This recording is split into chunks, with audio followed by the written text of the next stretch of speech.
Gloire à Dieu. Le message intitulé « Rébellion et insurrection ».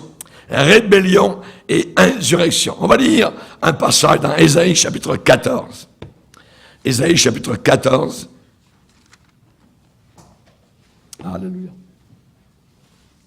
Ésaïe chapitre 14, et nous allons lire à partir du verset 11. Nous avons là une description de Satan. Ta magnificence est descendue dans le séjour des morts, avec le son de tes luttes. Sous toi est une couche de verre, et les vers sont ta couverture. Te voilà tombé du ciel, astre brillant. Cette expression astre brillant, c'est Lucifer. Il y a Luci qui veut dire briller. Vous voyez, Lucifer, astre brillant, fils de l'aurore. Tu es abattu à terre, toi, le vainqueur des nations. Tu disais en ton cœur, je monterai au ciel, j'élèverai mon trône au-dessus des étoiles de Dieu.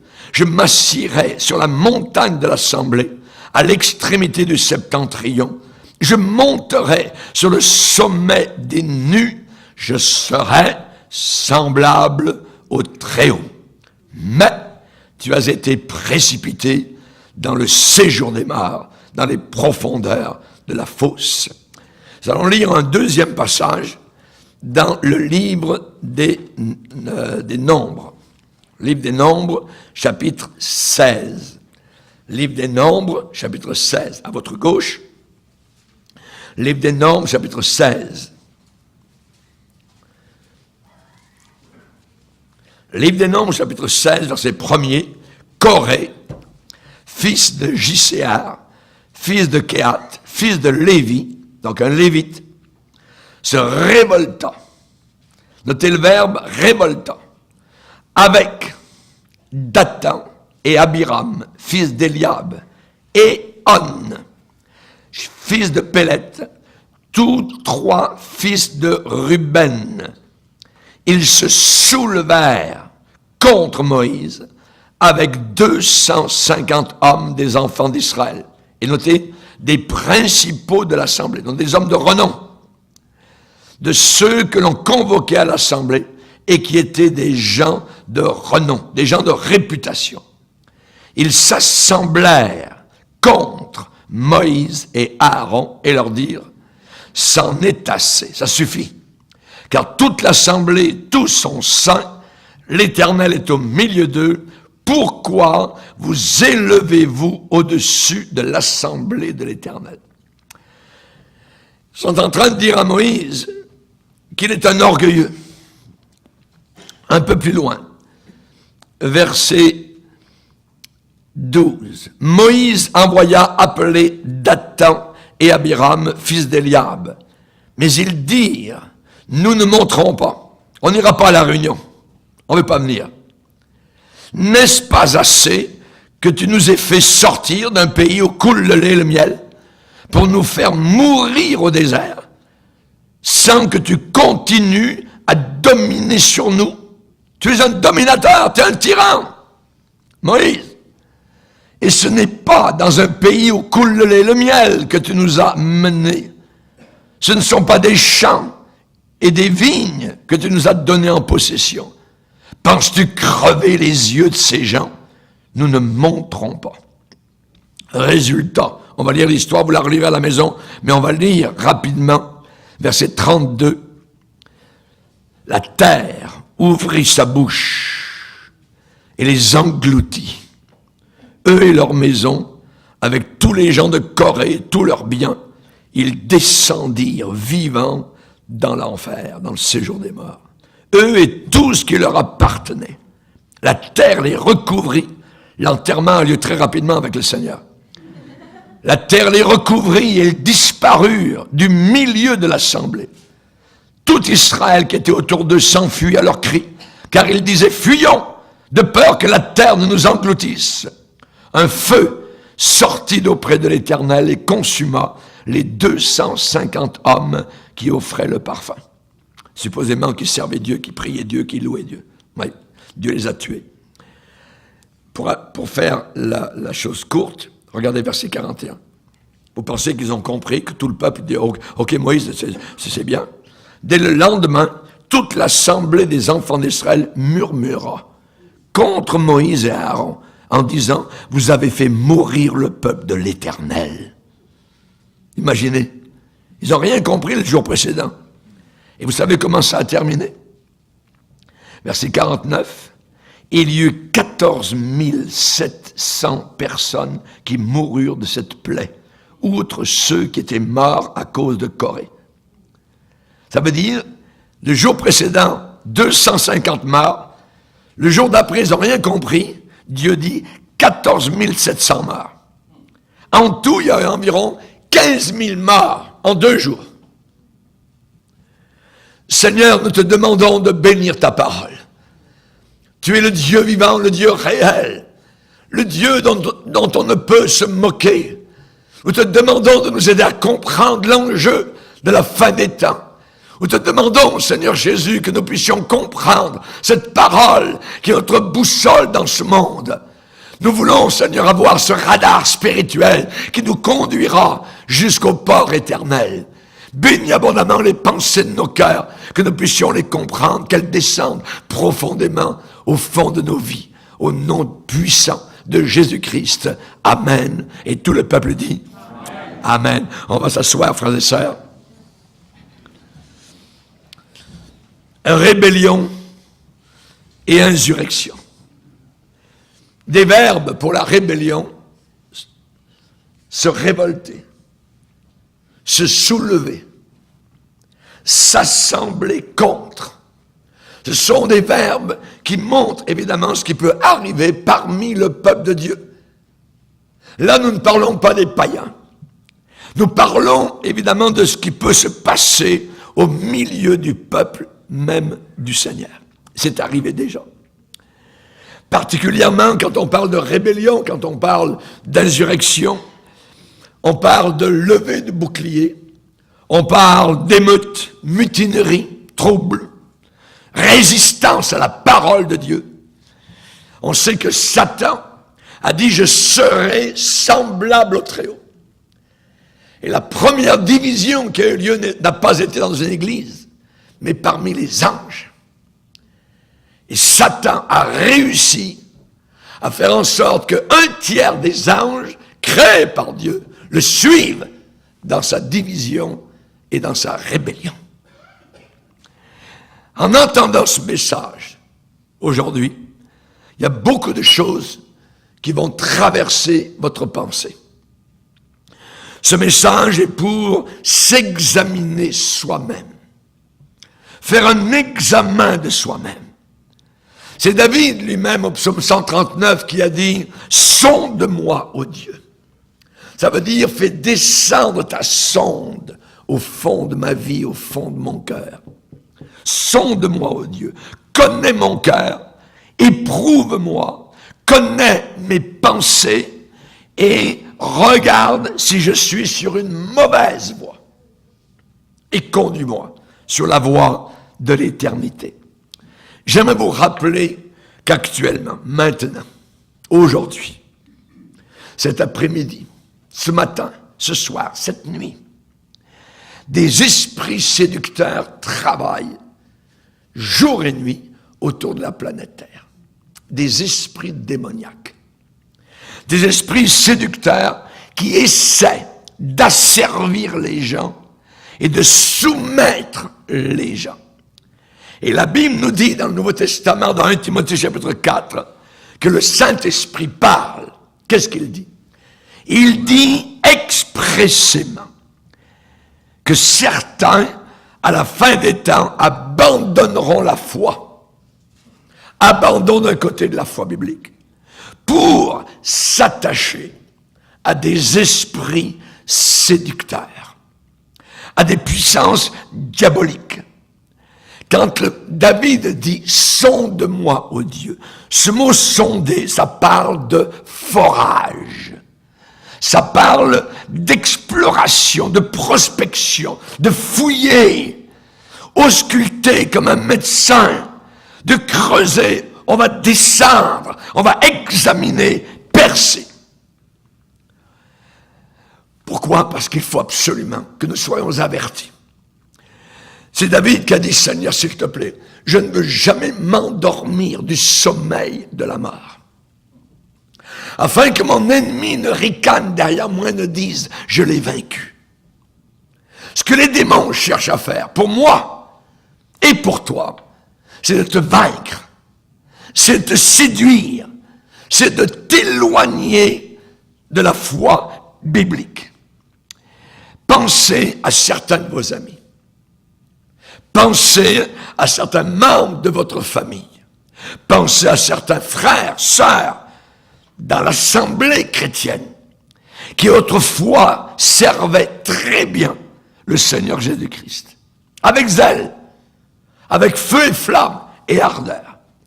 Maintenant, ces mêmes personnes se sont tournées vers le commérage, vers la jalousie, vers la méchanceté, vers les querelles, vers les accusations. Et ces gens-là accusent, puisqu'ils sont passés du côté de Satan, ils accusent sans cesse les responsables de l'Église. Corée était du diable. Dieu l'a jugé comme Satan, qui auparavant était avec Dieu, et il a été précipité vers l'enfer. Et Corée, ses amis, la terre s'est ouverte sous leurs pieds, et Dieu les a enfouis, les a enterrés sous les yeux de ceux qui tremblaient devant la parole de Dieu. S'il vous plaît, faites très attention. Ce message est un avertissement, pas pour votre voisin, pour toi. Un avertissement pour vous, pour dévoiler, pour mettre à jour l'œuvre du diable et des démons. Il y a réellement des esprits séducteurs, trompeurs, menteurs, impurs, qui errent ici et là sur la surface de la terre et qui veulent vous asservir et vous dominer. Un exemple. Il y a juste quelques jours, comment les démons travaillent. Journal de Montréal.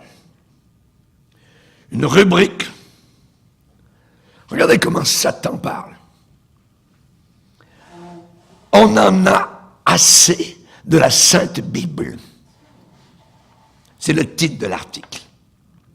Ma chère Louise, pourquoi perds-tu ton temps à publier des lettres comme celle de Jean Beauregard ce matin? C'est un chrétien authentique, Jean Beauregard. Je ne le connais pas, mais d'après ce qu'il dit. Cet homme base son argumentation sur des écrits auxquels il croit, mais qui ne sont vrais que pour ceux et celles qui y croient. Une fois qu'ils croient, ces gens s'imaginent avoir la recette magique. Et discuter de leur croyance devient alors impossible puisqu'ils la possèdent, eux, la vérité. Leur ligne de conduite devient alors toute tracée. Ils partent du point A pour aller au point B. Pas besoin de se poser de questions. Ils sont dans le chemin de la vérité et de la vie. Et ça, eh bien, ça s'appelle du fanatisme. Qu'est-ce que ça donne alors d'essayer de discuter avec eux? Tu seras toujours perdante. Et le pire, c'est que ce sont toujours de bonnes personnes, celles qui te harcèlent comme ça pour que tu crois toi aussi. Laisse donc tomber. Ça, c'est Satan qui parle comme cela, qui attaque directement la parole de Dieu. Elle répond, la femme du journal. Vous définissez bien votre propos dont je partage l'essentiel, je suis d'accord avec vous. Ce que j'appellerais une forme de fanatisme qui mène au prosélytisme dérangeant. Mais comme j'en reçois régulièrement, je me dois de leur accorder un certain droit de parole. Merci Seigneur. Satan travaille tous les jours. Il essaye d'attaquer ce livre, voyez, Et vous l'avez entendu tout à l'heure. Nous sommes des fanatiques, voyez. Nous connaissons le chemin de la vérité, la vie, nous sommes partis du point A, nous allons au point B. C'est vrai. Amen. Alléluia. Que Dieu soit béni. Mais c'est l'œuvre de la rébellion et de l'insurrection satanique. Depuis que Satan a conduit un tiers des anges à devenir des démons. Et cela, évidemment, vous devez vous souvenir des 10 espions. Les 10 espions dans la Bible, qui sont allés voir la terre promise, ont amené en revenant un esprit contagieux d'incrédulité et de démission. Ils ont amené avec eux, je dirais, l'incrédulité. Ils ont anéanti la parole du Seigneur. Souvenez-vous de Corée, cet homme insolent, de renom en plus, révolté, qui s'est soulevé contre Moïse. Ne laissez jamais l'orgueil et la religiosité du roi Saül vous dominer. Rappelez-vous comment il a fini sur sa propre épée. Et tous ceux qui prennent ce chemin-là finiront sur leur propre épée, parce que cette épée est à double tranchant. Et vous pouvez vous l'enfoncer vous-même. Elle vous tuera. Ne laissez pas la haine, la séduction de Jézabel agir contre vos responsables. Soyez jamais dominés par la jalousie ou les complots d'Absalom, qui a conspiré contre David. Il a fini suspendu dans un arbre avec 3 javelots dans le corps. Tchac, tchac, tchac. Rappelez-vous la trahison sournoise, la fausse repentance de Judas Iscariote. La Bible dit qu'il s'est repenti. Lisez avec moi Matthieu 27.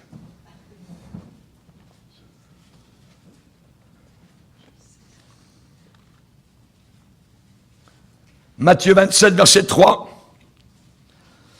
Alors Judas, qui avait livré Jésus, voyant qu'il était condamné, se repentit.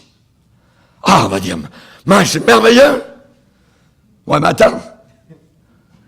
Il rapporta les 30 pièces d'argent aux principaux sacrificateurs et aux anciens en disant, j'ai péché. Bravo, Judas!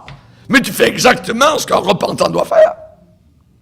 J'ai péché en livrant le sang innocent. Ils répondirent, que nous importe? Cela te regarde. Judas jeta les pièces d'argent dans le temple, se retira et alla se pendre. Il est descendu directement en enfer. La bouche de l'enfer s'est ouverte sur Judas comme elle s'est ouverte sur Corée et ceux qui l'ont suivi. Saviez-vous que le diable peut vous inspirer? Qui a inspiré Judas, un apôtre, qui a prêché l'évangile? La Bible dit que c'est Satan.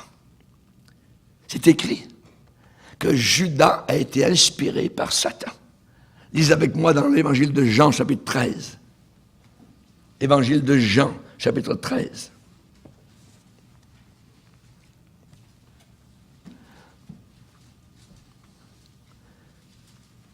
Jean, chapitre 13. Avant la fête de Pâques, Jésus, sachant que son heure était venue de passer de ce monde au Père, ayant aimé les siens qui étaient dans le monde, mit le comble à son amour pour eux. Donc, on a une situation merveilleuse, une réunion de réveil. L'amour de Dieu est dans l'assemblée. Tout le monde est béni. Ils ont mangé, ils ont participé à la nouvelle alliance, à la Sainte Seine. Voyez. Et pendant ces moments merveilleux où Jésus met son comble à son amour, il est dit pendant le souper, lorsque le diable avait déjà inspiré au cœur de Judas Iscariote, fils de Simon, le dessein, le projet de le livrer. Oh! Il est dit ici que pendant le souper, lorsque le diable avait déjà inspiré au cœur de Judas la pensée de livrer Jésus. Ça veut dire que le diable inspire, il donne des idées. On peut être dans une assemblée chrétienne, vous pouvez être en train d'écouter l'évangile, et soudain le diable vous dit...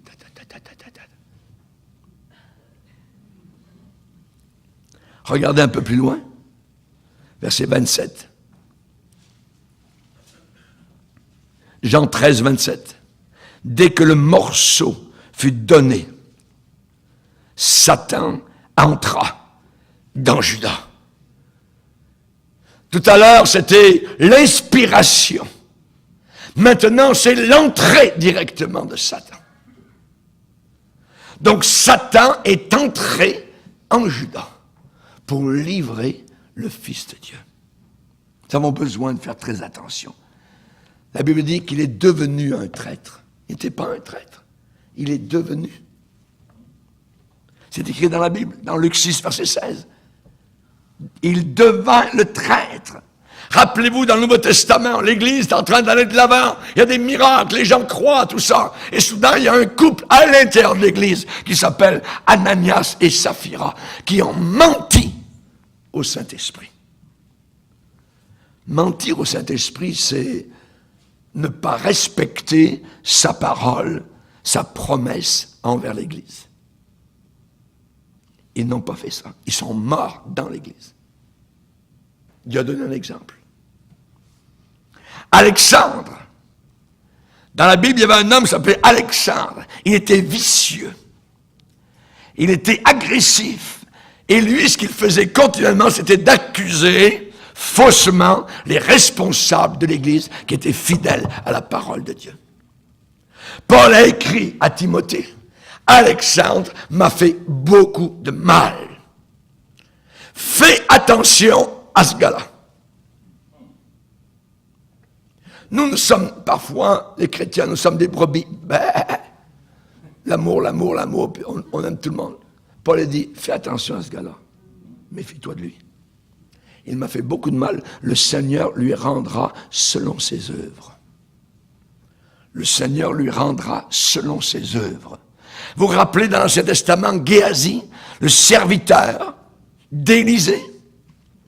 La convoitise, l'avidité, l'égoïsme, c'était un homme qui est devenu sournois, qui est devenu magouilleur, qui est devenu menteur. Et quand c'est cela qui influence ces gens, ils sont conduits à vendre, à dilapider, à bousiller leur pasteur, leur responsable, autant que leur âme. Ici, on a affaire, et je vous parle ce soir dans ce message, d'esprit menteur. D'esprit menteur. Évidemment, tous ces gens-là, les 10 espions, Corée, Saül, Jézabel, Absalom, Judas, Ananias, Saphira, Alexandre, Géasi, tous ces gens-là sont très proches de Judas Iscariote. Qu'est-ce qu'il faut faire? Débarrassez-vous de façon énergique de toutes ces choses-là. La magouille, l'accusation, suspicion, et ainsi de suite. Ça, c'est mortel pour vous et pour l'Assemblée. N'ayez de communion qu'avec le Saint-Esprit. Paul a dit, je ne veux pas que vous ayez de communion avec les démons. On peut avoir une communion avec les démons. On peut passer la communion de la table du Seigneur à la table des démons. Facilement, on est libre. Tout au long de mes 50 années de service pour le Seigneur, moi et mon épouse avons dû affronter différents cas semblables avec des responsables et avec des membres d'églises locales. Paul a dit, je ne veux pas que vous soyez en communion avec les démons. Je vous donne un autre exemple, comment Satan travaille. La Bible dit, éprouvez les esprits pour savoir s'ils sont de Dieu. Ouais. Écoutez bien attentivement ce que je vais lire. Vous connaissez ce prédicateur, Kenneth Copeland. Kenneth Copeland, qui est toute la clique avec Benny Hinn, avec Kenneth Hagin, et tout cela. a déclaré « Dieu fut le plus grand échec de tous les temps. Dieu n'a aucune entrée légale sur la terre. Dieu est seulement à l'extérieur de la terre en train de regarder. Mais la terre ne lui appartient pas vraiment. » Je cite ce qu'il déclare. C'est enregistré sur la cassette 01-1403, côté 1. À Fort Worth, Texas, en 1989. Il dit, voyez comment était effronté Satan dans la présence de Dieu, dans le livre de Job. Dieu lui a demandé, où as-tu été? Kenneth Copeland dit, c'est pas l'affaire de Dieu de savoir où Satan a été. Satan n'avait même pas besoin de lui répondre s'il n'avait pas voulu. Dieu n'a pas argumenté du tout avec Satan. Vous voyez, c'est dans cette position que Dieu s'est retrouvé. On peut dire alors que si Dieu régit les choses de la terre, il le fait vraiment de façon négligente. Lousy job. De très loin. Il termine en disant, Dieu ne contrôle pas les choses de la terre, sauf un tout petit peu parfois. C'est un blasphème. C'est un blasphème. Ça sort depuis l'enfer. Pas étonnant que Kenneth Copeland est ami avec le pape. Il a rencontré le pape, et le pape dit aussi que Jésus, c'est la plus grande défaite à la croix du Calvaire. Alors que la Bible dit le contraire, c'est la plus grande victoire. Qu'un blasphème soit toléré ainsi dans la communauté chrétienne est au-delà de ma compréhension. Je ne comprends pas.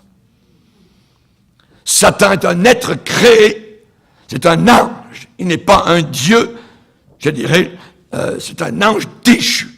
Et nulle part, je dirais, la Bible va déifier Satan. C'est une créature qui est sujette à la volonté de son Créateur. Si Dieu n'avait pas le droit d'interférer dans notre monde, comment a-t-il pu chasser Adam et Ève du jardin d'Éden? Comment, si Dieu ne contrôle pas les choses de la terre, comment a-t-il pu envoyer un déluge du temps de Noé? Et comment, s'il ne contrôle pas les choses de la terre, a-t-il pu dire, tous les animaux de la forêt sont à moi, toutes les bêtes des montagnes par milliers, je connais tous les oiseaux des montagnes, tout ce qui se meut dans les champs m'appartient, le monde est à moi, et tout ce qu'il renferme. Psaume 50, versets 10 et 12 à 12. Rébellion. Nous vivons dans un monde de rébellion. Et cette rébellion peut entrer facilement maintenant dans le corps de Christ, qui est devenu comme une passoire. Oui, le nom de Jésus, le sang de Jésus ont toute l'autorité. Mais cependant, beaucoup de personnes ne peuvent pas être secourues. Beaucoup de personnes ne peuvent pas être aidées. Pourquoi? Parce que ces gens-là cèdent à la séduction, s'abandonnent, croient au mensonge. Jésus a bien dit à la fin des temps que personne ne vous séduise. Que personne ne vous séduise. Je vous dis comme pasteur, obéissez au Seigneur. Dieu résiste aux orgueilleux, mais il fait grâce aux humbles. Soumettez-vous donc à Dieu, résistez au diable, il fuira loin de vous. Restez petits, restez humbles, écoutez la parole. C'est bien, mais la Bible dit de l'écouter avec un cœur saint, avec un cœur humble, avec un cœur non injurieux, non pas avec un cœur rebelle. Jacques nous dit, c'est pourquoi, rejetant toute souillure et tout excès de malice, recevez avec douceur la parole. Recevez avec douceur la parole qui a été plantée en vous et qui peut sauver votre âme. Qui a la possibilité, le pouvoir de sauver votre âme. attention à certaines personnes qui sont sur le point actuellement d'avoir de graves problèmes avec Dieu, qui sont sur le point même d'être séparés de Dieu, à cause, 1, d'activités démoniaques, 2, de très mauvaises attitudes charnelles. Les fruits de la chair sont listés dans Galates chapitre 5. Et il est dit, et ceux qui commettent de telles choses n'hériteront pas le royaume de Dieu.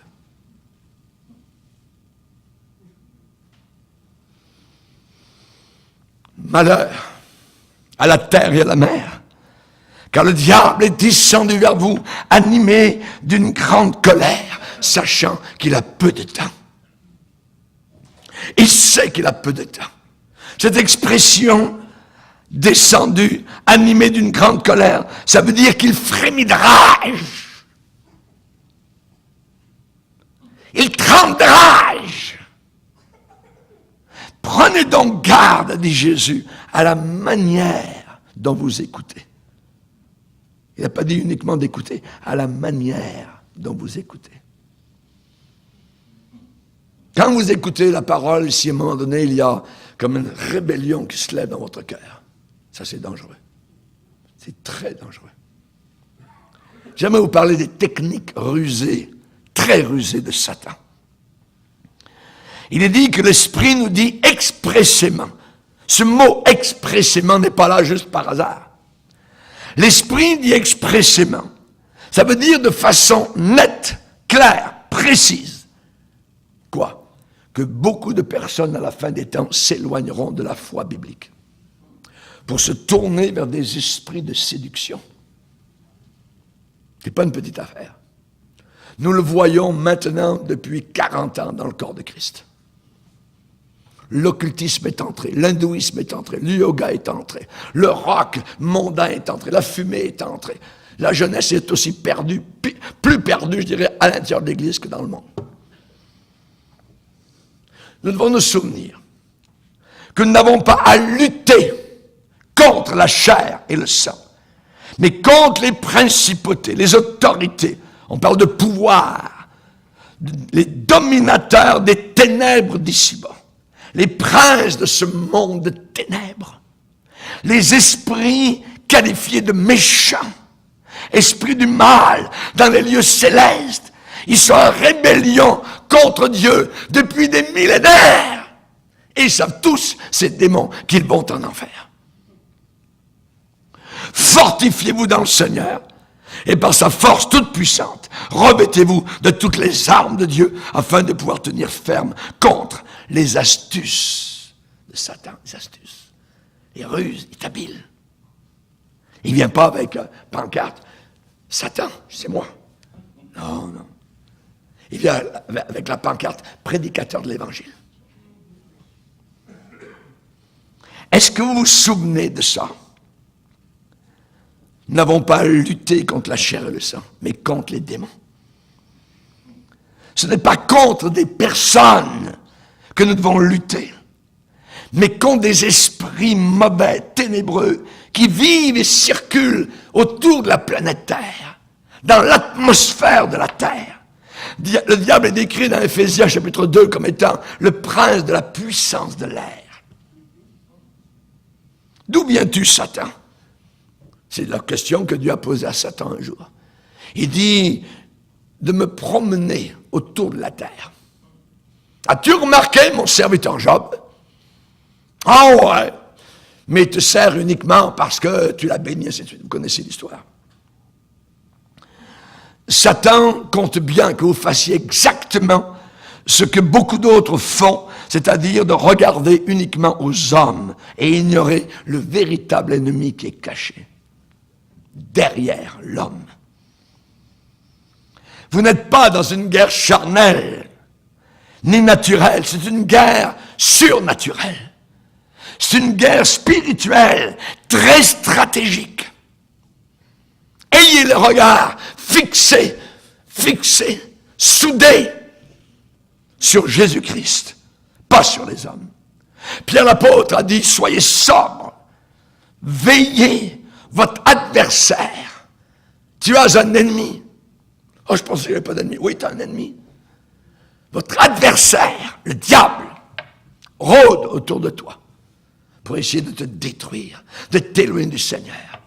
Il va te décevoir. Il va essayer de te montrer, je dirais, tous les défauts de l'Église pour que tu puisses cracher sur l'Église. Ah! Tu seras content. Jusqu'à ce que tu sortes de l'Église. Et là, il sera encore plus content. Il va t'accueillir à la porte. Et il a prévu sa fameuse bague de mariage. Toc! Il veut te marier. Le diable veut lancer des flèches ardentes, enflammées, dans ton système de pensée. Il veut gêner, il veut empêcher, si possible, pervertir ta communion avec Dieu. Et s'il y a une chose qu'il veut que tu ne fasses jamais, c'est avoir ton temps de prière. On en parle dans l'Église. Mais combien?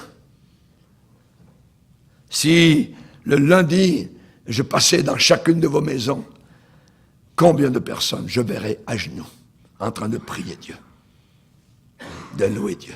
C'est beau d'en parler. Le faire, c'est toute chose. Le diable ne veut pas que tu pries. Il veut injecter son poison. Il veut que tu sois dans la confusion. Et c'est là qu'il agit le mieux. Il veut que tu vives dans l'impureté. Il veut que tu y penses. Il veut que tu abandonnes le véritable combat, que tu lèves les mains et que tu dises « Je me rends ». Jésus a parlé à l'église d'Éphèse d'un abandon. L'abandon du premier amour. L'abandon du premier amour. Ce que j'ai contre toi, c'est que tu as abandonné ton premier amour. Et le Seigneur dit, tu es mieux de te réveiller parce que sinon je vais enlever ton chandelier. Le chandelier, c'est la lumière. C'est ce qui éclaire. Et quand vous n'avez plus de chandelier, plus de lumière, alors vous êtes dans l'obscurité. Et vous pensez que vous avez encore la lumière. Il m'a abandonné, moi qui suis une source d'eau vive, dit le Seigneur, au travers de Jérémie. Il veut que vous fassiez naufrage. Et c'est la raison pour laquelle il est dit dans la Bible, c'est pourquoi nous devons d'autant plus nous attacher. À quoi? Aux choses que nous avons entendues.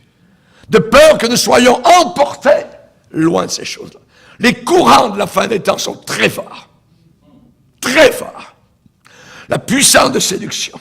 La puissance de l'impureté. La puissance de la religiosité. La puissance de l'écuménisme.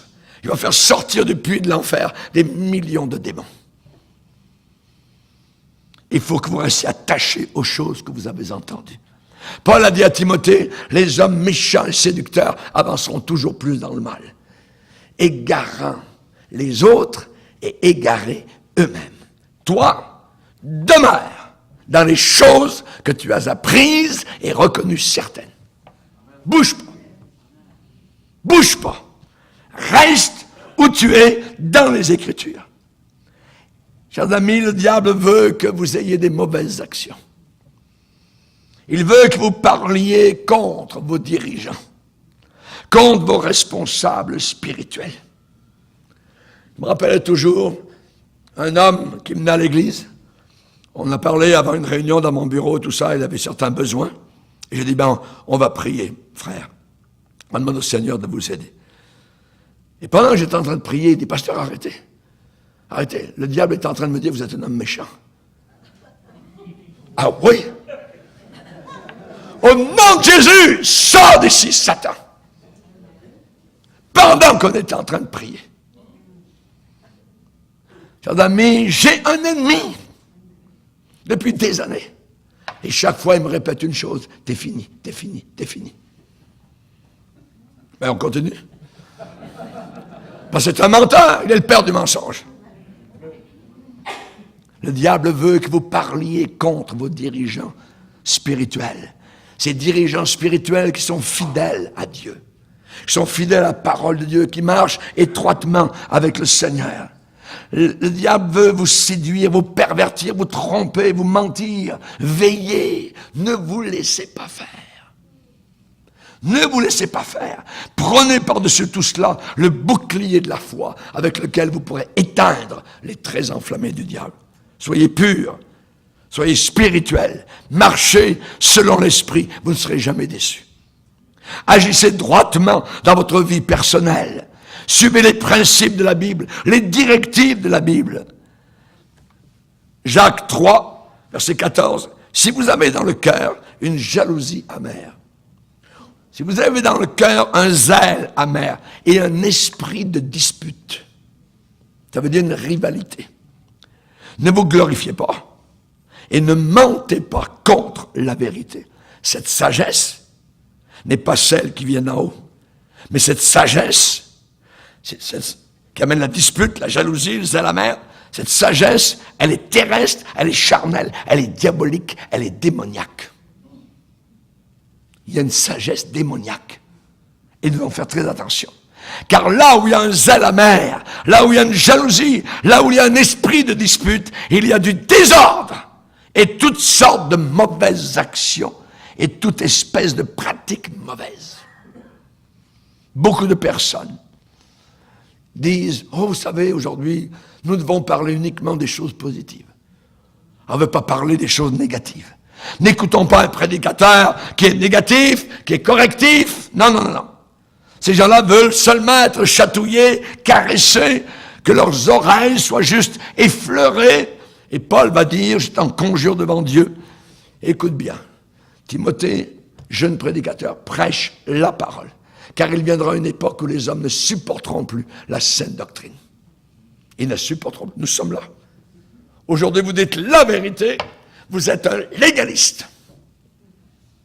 C'est faux. Ils ne sont pas des légalistes.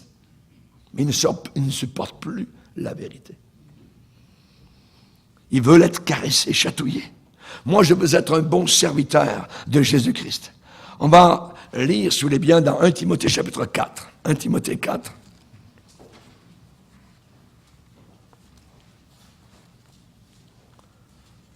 « 1 Timothée 4,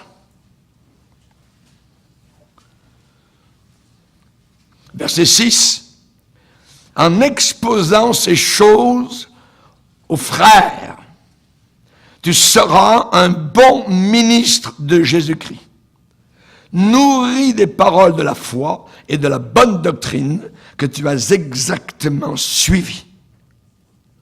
Repousse les contes, les histoires à dormir debout, les contes profanes et absurdes.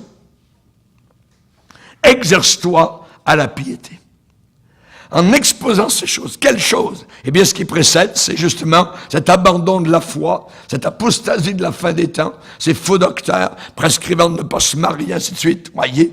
Et on parle ici donc de doctrine de démons. En exposant ces choses aux frères, tu seras un bon ministre du Seigneur Jésus-Christ. Moi, je veux être un bon ministre, c'est tout. Pas plus que ça, voyez. Je veux bien servir le Seigneur, voyez. Avez-vous remarqué ce que dit le Saint-Esprit? Il dit que je suis un bon serviteur du Seigneur. Pas moi qui le dis. En exposant ces choses, tu seras un bon ministre. Alléluia.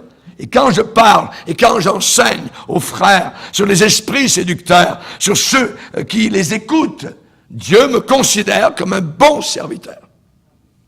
Dieu dit aussi que ma doctrine est bonne. Alléluia. Que j'ai été nourri des paroles de la foi et de la bonne doctrine que j'ai exactement suivi. C'est pas le verset de Raymond Bourgier, mais ce verset s'applique à tout serviteur de Dieu authentique et vrai qui a affaire avec le peuple de Dieu. Satan, n'oubliez jamais, a toujours un plan. Il est toujours en train de fomenter un plan pour déstabiliser, pour mettre dans la confusion, pour faire tomber, pour blesser le peuple du Seigneur. Les tricheries du diable, c'est tours, c'est ruses. Et si vous cédez à la voix du diable, vous allez avoir des problèmes. Si vous ne voulez pas avoir de problème, servez le Seigneur de tout votre cœur. Repoussez la voix de Satan. Utilisez n'importe quoi, je dirais, pour évidemment contrer l'esprit du diable. La parole de Dieu, la prière, la véritable communion fraternelle, tous les éléments, l'armure que le Seigneur nous a donnée dans Éphésiens chapitre 6. Dieu veut établir, il veut restaurer je dirais, des Josué et des Caleb aujourd'hui. Vous vous rappelez? Les 12 espions ont été envoyés. 10 ont donné un mauvais rapport. Ils ont fait murmurer tout le peuple. Et il y en a 2, que la Bible dit, qui ont été animés d'un autre esprit, d'un esprit différent. Caleb et Josué. Tous les autres sont morts dans le désert et enterrés. Et 2 seulement sont entrés dans la terre promise. Vous avez entendu parler il y a quelques années du pasteur Jim Jones. Ce pasteur a été séduit totalement par Satan. C'était un prédicateur qui a embarqué avec lui environ 1000 personnes en Guyane. Et il leur a donné du poison à boire à la Sainte-Seine. Le scandale a été total tout autour de la terre. Environ 1 millier de corps morts. Quand vous suivez un démon, vous êtes fini. Vous allez vers la mort. La terre s'est ouverte pour eux. Ça a été un très grand scandale à l'époque. De nos jours, il y a des gens qui crient « Secte, secte, vous êtes une secte ». Et ils disent cela à tous les prédicateurs qui marchent avec l'autorité de Dieu et du Saint-Esprit. Et malgré cela, bien, Dieu agit avec ceux qui sont fidèles à la parole de Dieu. Et il continue à agir dans des églises gouvernées par un pasteur. Dieu a établi des pasteurs pour que nous ne soyons pas emportés à tout vent de doctrine. Pour qu'on soit établis dans la foi. Qu'on soit solidifiés. Et le mot secte aujourd'hui est très commun, répandu parmi les chrétiens et les personnes religieuses. Mais beaucoup de personnes ne savent même pas ce que ça veut dire. C'est un mot d'argot. À la mode, « Ah, c'est une secte. Ah, c'est une secte. » Oui. Vous savez, les adolescents ont leur jargon. La rue a son jargon. Et l'Église aussi a son jargon. Nous ne sommes pas surpris quand Satan lève la tête pour calomnier, pour polluer, pour diffamer. On nous a dit qu'à la fin des temps, les hommes seraient calomniateurs. Ils seraient diaboloïs, calomniateurs. Et si nous voulons être réveillés, il faut avoir une grande crainte de Dieu et de sa parole. Une grande crainte, respecter ce livre-là. Avoir une véritable révérence dans la présence sainte de notre Dieu. La Bible nous parle dans Esdras des personnes que faisaient trembler les paroles du Dieu d'Israël. Satan fait toujours des mauvaises manœuvres, voyez, pour empêcher le chrétien de s'approcher du Seigneur. Il va essayer de faire tout en son pouvoir pour que tu ne décides pas de te mettre dans la prière. Tu décides de prier, le téléphone n'aura jamais sonné autant que ça dans toute ta vie. Aux rebelles, nous devons faire attention. Aux simulateurs, nous devons faire attention. Aux faux réveils dans la chair, nous devons faire attention. On nous dit qu'à la fin des temps, les chrétiens, beaucoup de chrétiens auront l'apparence de la piété. Ils auront juste le vernis, l'extérieur. Mais ils en renieront ce qui fait la force. Ils auront l'apparence. Ce que nous devons faire, nous, c'est de faire pousser, je dirais, de profondes racines dans nos assemblées locales. Ayons confiance dans nos responsables qui sont fidèles à Dieu et à sa parole. C'est très dangereux d'être toujours suspicieux. Le diable, il va vous dire, je suis en train de prêcher, il va dire, ouais, mais tu sais, il ne croit pas vraiment ce qu'il dit, tout ça, puis c'est un voleur, puis tout ça, puis il vole l'argent de l'Église, puis il convoite les femmes, puis oui, il a sa femme, puis il va vous en dire, ça finit plus, c'est ça. Si vous rentrez dans ce jeu-là, vous êtes fini. C'est le père du mensonge. Pour essayer de saper l'autorité que Dieu a donnée aux véritables serviteurs de Dieu. Au moment où vous avez besoin le plus de vos responsables, qu'est-ce que Satan va faire? Satan va polluer votre esprit au sujet de leur intégrité. Et il veut vous faire lutter contre eux, comme Corée a lutté contre Moïse. La terre s'est ouverte. Chers amis, ces faux docteurs seront toujours suivis. Ils auront une suite immense parfois, par ceux qui veulent entendre uniquement ce qu'ils désirent entendre. Le véritable homme de Dieu vous dira ce que vous devez entendre et pas ce que vous voulez entendre. La Bible dit, tout est pur pour ceux qui sont purs, mais rien n'est pur pour ceux qui sont souillés. Leur intelligence et leur conscience sont souillées. Nous devons toujours apprendre à voir au travers des yeux du Saint-Esprit, être conduits par le Saint-Esprit. Beaucoup de chrétiens n'éprouvent pas les esprits pour savoir s'ils sont de Dieu. Quand quelqu'un vous parle, quand le pasteur dit « Non, arrête. On va continuer la conversation, mais on va demander au pasteur de venir au milieu de nous. » Oh là, c'est autre chose, là.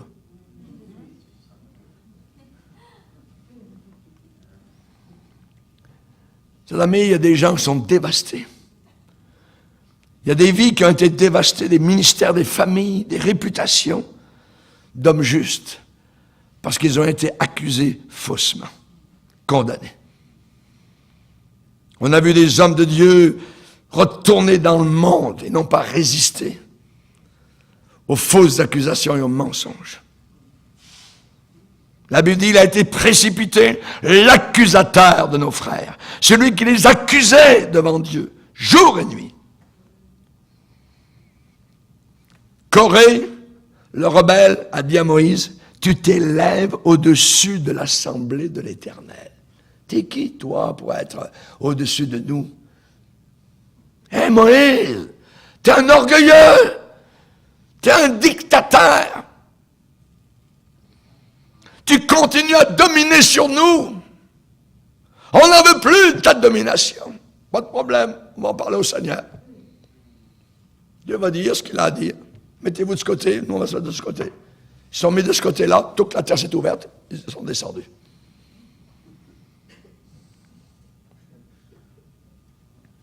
Comment, aujourd'hui, on peut juger et évaluer un serviteur de Dieu, un vrai ministre du Seigneur?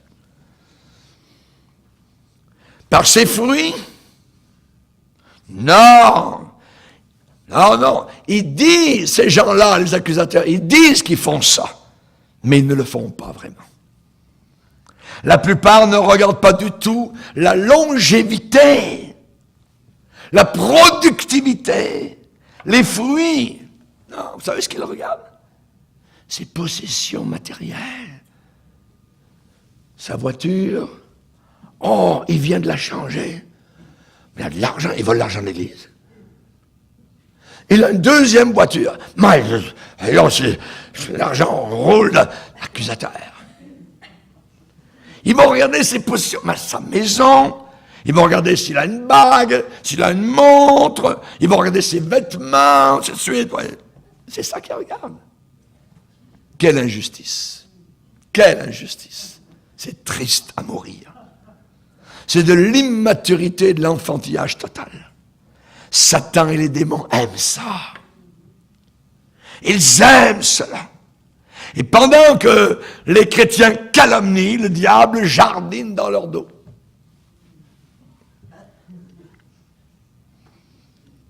Jésus a dit, pourquoi ne comprenez-vous pas mon langage? Parce que vous ne pouvez pas écouter ma parole. Vous avez pour père le diable. Il dit ça à des gens religieux. Pourquoi ne comprenez-vous pas mon langage? Parce que vous ne pouvez pas écouter ma parole. Vous avez pour père le diable. Chers amis, le prédicateur n'est pas votre ennemi. Même pas votre problème. Votre problème n'est même pas votre ennemi. L'ennemi, c'est Satan. C'est Satan. C'est l'accusateur des frères. C'est le père du mensonge. Padre. Le père du mensonge. La personne à laquelle, je dirais, vous devez surtout vous inquiéter, c'est vous-même. Vous. C'est là qu'il faut regarder. La Bible dit que les esprits séducteurs vont amener à l'abandon vont amener au départ de certains. Ils abandonneront même la foi, le christianisme authentique. Et cela va tout leur coûter. Ça peut coûter leur famille, ça peut coûter leur santé, ça peut coûter leur vie. On a vu des pasteurs se suicider. Comme Judas. Emportés à tout vent de la dérive, égaré. Quand quelqu'un est égaré et dérive, il ne s'en rend même pas compte. Même pas compte. J'étais dans la marine, et si vous n'avez pas sur votre bateau des éléments sur lesquels vous appuyez qui sont solides, vous ne verrez même pas que vous dérivez. Il faut regarder des points sur la côte qui ne bougent pas. Et là, vous voyez où va le bateau, dans quel sens.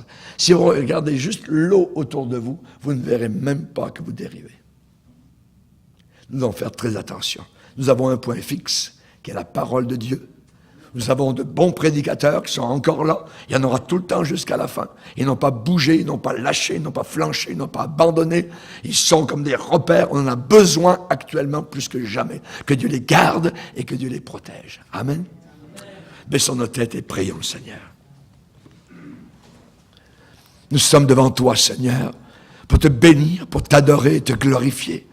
Nous vivons une époque terrible, Seigneur Jésus, et nous avons besoin de continuellement, Seigneur, veiller. Nous avons besoin, Seigneur, de nous tenir devant toi. Nous avons besoin de te parler régulièrement chaque jour. Tu es notre véritable ami, Seigneur. Mais nous savons que nous vivons dans un monde de séduction où les démons, où les esprits mauvais, méchants travaillent jour et nuit pour essayer de faire dériver l'enfant de Dieu, pour le détacher de son Dieu. Oh mon Sauveur, garde-nous attachés à la véritable parole, Seigneur, telle qu'elle a été enseignée au départ. Merci, Seigneur, dans le nom puissant de ton Fils Jésus, nous te demandons ces choses. Amen. Et tout le peuple dit Amen. Gloire au Seigneur. On va